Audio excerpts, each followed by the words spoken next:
Salute. How y'all doing? My name is DerrickCWilliams. Shout out and respect due to my newest subscribers.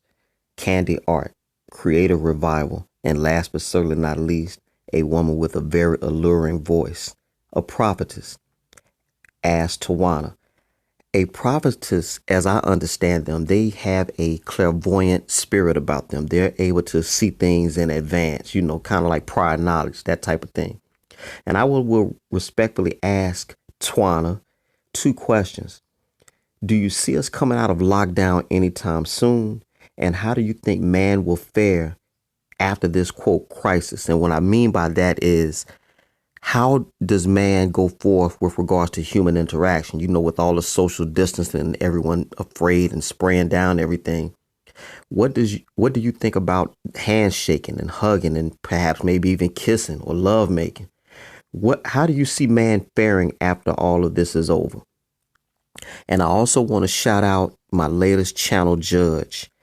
She goes by the name of Cindy Briggs, my BFF. She is the latest member of my YouTube membership program, and I want to thank Cindy for joining. She does not make videos, but I will drop her link in the description box out of respect. The title of this presentation will be called Just Another Day on the Job. And I'm just one man in the comment section on YouTube. I want to introduce to you James O'Keefe of Project Veritas. You ain't touching him. This man does real journalism. So much so that a few years ago, he actually cracked open Planned Parenthood, where they were admitting that they actually are profiting from the extraction of baby parts. In fact, you had one of the big wigs there actually saying, oh, yes, with the baby parts that I'm going to use, I can end up buying my Lamborghini. You can look up all this stuff on Project Veritas' site, and I will be dropping the YouTube link for Project Veritas in the description box. All y'all take care. Greenville, Mississippi till I die. You're telling me you're 100% certain that CBS News Corporation, National, staged a fake event. They faked the news. They faked the reality and broadcasted that to all of their audience last Friday on CBS This Morning. 100%, absolutely. And apparently, the news crew wanted more people in the line because they knew it was scheduled. Well, we knew they were coming. We had no clue that we were going to have to, do face stations. Gotcha. Did she tell you guys, hey, you're not actually getting tested? Yeah. Okay. She did. She just get DC having news because they were up there. That's crazy. Well, I didn't see you guys do the swab at all. I just saw you talking with them. And then I was talking with the other girl. There were a couple real patients, which made it worse. They probably just wanted it to look busy. It's my guess. I'm James O'Keefe, standing outside CBS News corporate headquarters in Midtown Manhattan in New York City. An insider has come to us from a Grand Rapids medical center, and they claim that CBS News created a fake COVID testing line, taking away doctors and medical personnel away from treating patients just to create a fake staged event for CBS News and their national morning show. This is an explosive story involving an insider who recorded things from his colleagues. Check this out. So when this event occurred, where did you work? I worked at Cherry Health. Cherry Health is? It's a medical facility.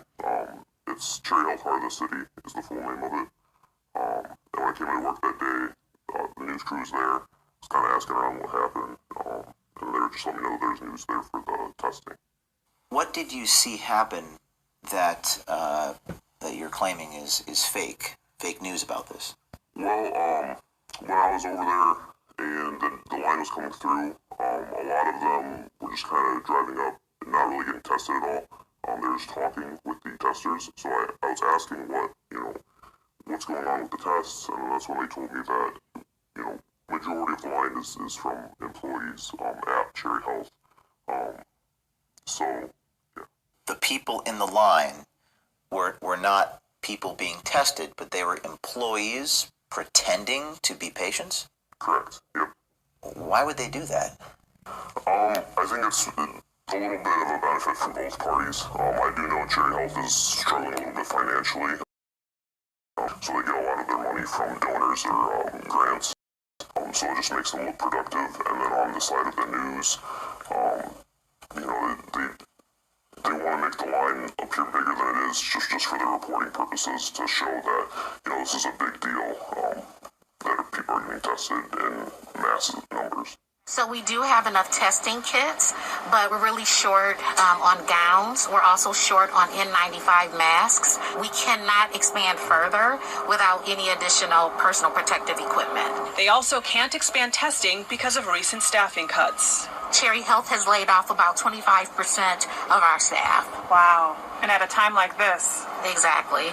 The governor says she may further open the economy region by region if the data shows it's safe. Now, putting Michigan back to work won't make up for the roughly $3 billion the state estimates it'll lose because of the pandemic. It always seems to go back to the testing. Thank you very much. That was Adriana Diaz reporting. So they were almost staging a fake news event. Is that what you're telling me? Correct. Yes. A segment aired on CBS News this morning with host Gayle King, a nationally distributed broadcast seen by millions of people every morning. King says it's just one of many on COVID testing. Only 6 states have reported more cases than Michigan, but fewer than 2% of its people have been tested for the virus.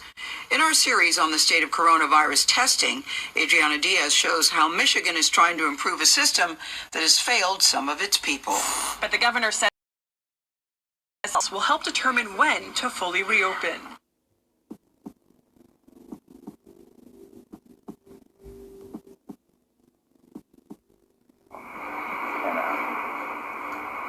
Apparently, the news crew wanted more people in the line. So when did you find out on Monday that it wasn't real people, or not real people, but that it was employees? That long ass line that we have. Yeah. And then when I went to go grab the bag with the test tube in it, that's when they told me. And I was like, figures, because we see the schedule ahead. Oh, so no one told you like in advance? It was just kind of like, Happened, like right there. you were just like, why is this line so long?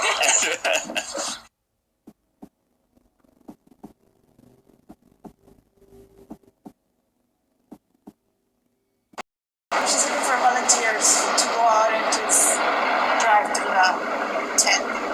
Gotcha. Did she tell you guys like, hey, you're not actually getting tested? Yeah. Yeah. Yeah, she did. Well, just to make it look busy for the news because they were right there watching. How did you guys feel on Monday, like, with the cars? I mean, it's just annoying because we could have done other stuff, you know? Right. But smile and nod. Yeah, because when I was talking to you guys that day, it sounded like you guys were a little frustrated, but... Yeah. And no one told, like, prepped you guys ahead of time? Well, because they were coming, we had no clue that we were going to have to, like, do face stations. How did the medical workers and the colleagues at the clinic feel about this staged event? A lot of them were upset about it. At least the ones that knew. Not everyone knew about it. I brought it up to a couple people, and they were actually surprised when I told them. But the ones that knew doing the test, and then the ones that were in the line, they seemed kind of indifferent to it. They just figured it was just another day on the job. Because I didn't see you guys do the swab at all. I just saw you talking with them. And then I was talking with the other girl. There were a couple real patients, which made it worse. Because then they had to wait longer. Yeah. It was just confusing and like chaos. Jeez. I've never experienced something like that. No. Like, crazy.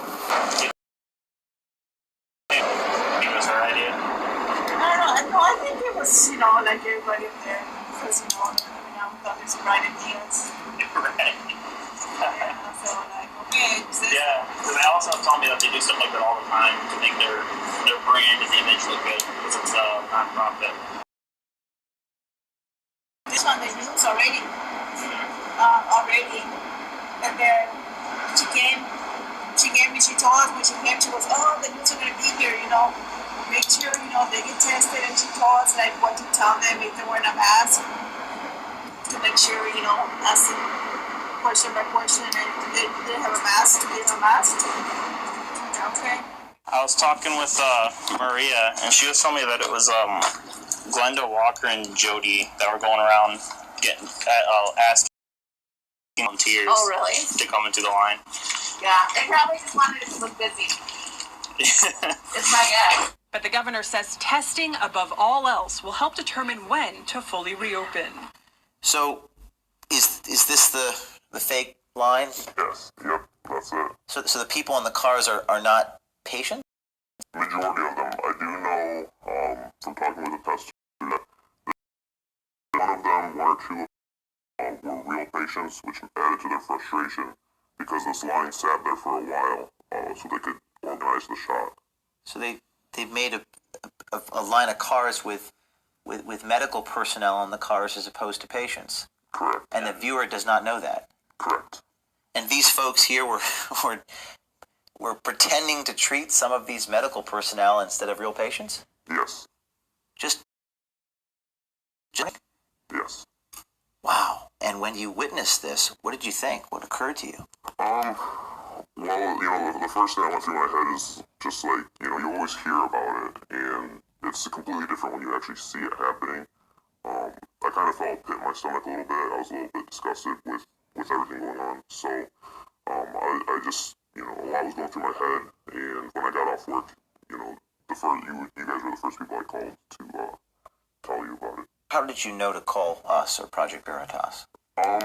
So I've watched a couple of your videos in the past.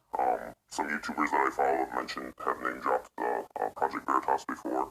So I checked you guys out, and then I just thought, there's guys, so I went to the website, and it was pretty easy to follow because I saw that there was I think it said submit a tip. Mm-hmm. So I just went on that, and I figured the easiest way would just be to call and leave a voicemail. What would you say to someone else out there who is at a clinic or a lab or a hospital or even in a network who sees something similar to what you've seen? I'd say, I understand that you'd be worried about losing your job, but like I said, it's all about holding people accountable, and you shouldn't be afraid to come out and say what's happening. You shouldn't be afraid to say the truth, because in the end, truth always wins. Gayle King is a veteran journalist at CBS News with over 40 years of experience under her belt. We'd like to hear from Gayle King about what her reaction is to this fake and staged COVID testing line that aired on CBS News Morning Show first in front of millions of people. We'd like to hear from King and Adriana Diaz to see what they have to say for themselves. Did they know about the fake staged COVID testing line? Again, in a time of crisis, we have to be able to trust these institutions. Who is going to hold them accountable? They have no self-policing mechanism. Besides, these brave Project Veritas insiders.